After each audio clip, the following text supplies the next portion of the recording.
anything about it as such, as a subject. The person who must risk the deed, not the utterance of what someone has said before.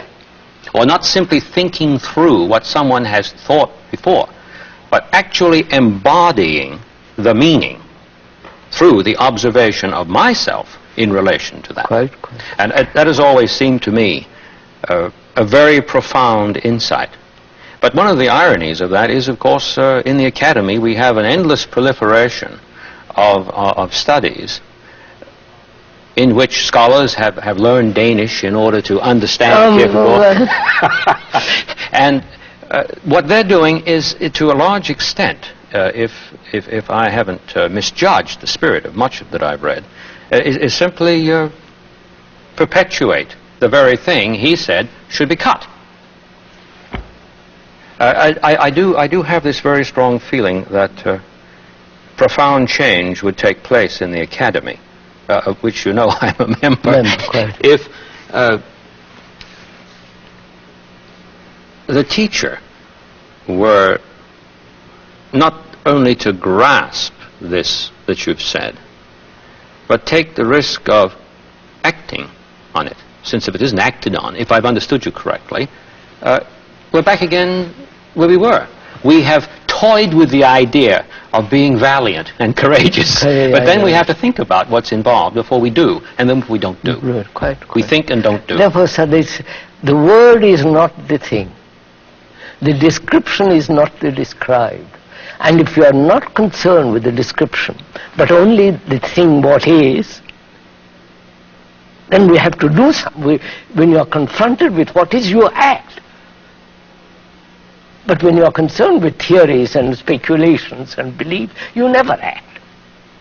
So there isn't any hope for this transformation, if I've understood you correctly, if I should think to myself, that just sounds marvelous. I am the world, and the world is me, while I go on thinking that the description is the described. There is no hope. So we're speaking about a disease over here, and we're speaking about something that has been stated as the case. And if I take what has been stated as the case, as the case, then I'm thinking the description is the described. Of course. And I never get out. Sir, it's like a man who is hungry. Any amount of description of the right kind of food and the beauty of the food, it will never satisfy him. He is hungry, he wants food.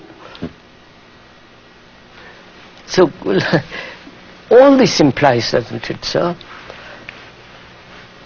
Several things. First, can there be freedom from knowledge?